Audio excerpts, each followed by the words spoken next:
Most people, when they go on holiday, they want to be able to relax and have a reasonable degree of certainty about whether they're going to be able to go and what the experience is going to be like when they get there.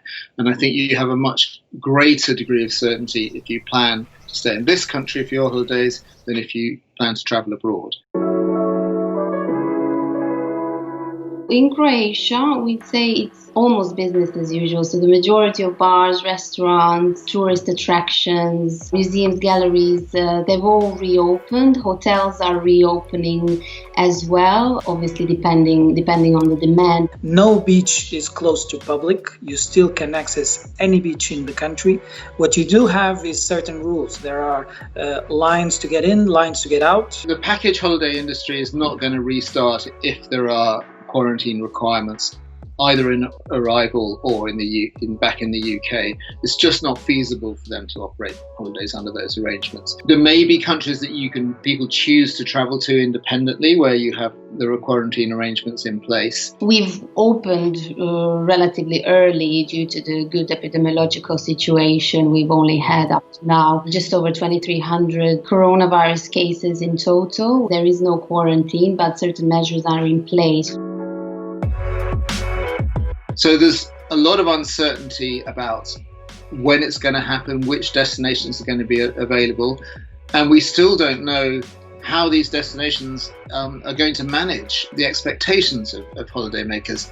How is it going to be in the bars and restaurants and sites and on beaches? We're ready to welcome everyone, understanding that these customers have different needs of safety, of hygiene, understanding how the country works in terms of national health system and all that. I think I can speak for all the Portuguese that we have a concern with our health, but also with the health of those who visit us. I think some of our really most beautiful cities, places like Bath and Cambridge, York, Edinburgh and London itself, they're usually packed with foreign tourists at this time of year. But there's hardly going to be anyone there now. And I just think it could be a wonderful opportunity to see some of our cultural cities at a time, there'll probably never be another time like it. Portugal has always shown that it has a very good value for money in terms of holidays. I think those who have visited us understand that in terms of food, in terms of the entry to the museums, the ability to move inside the country very freely and in a very cheap way. It's for us crucial, and we're very much focused on that. Prices they are pretty much in line to what they would be for now.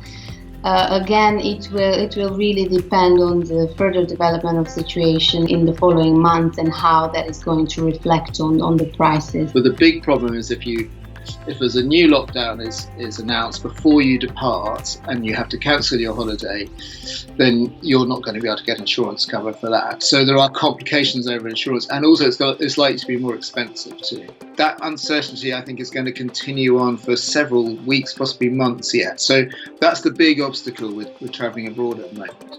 Croatia welcomes you whenever you will be ready and able to come to our shores. We'll be there to welcome you. Portuguese are eager to welcome everyone again. Our purpose is welcoming everyone and respecting the differences. If you want predictability and a little bit more certainty, then the UK does look like a very good bet this summer.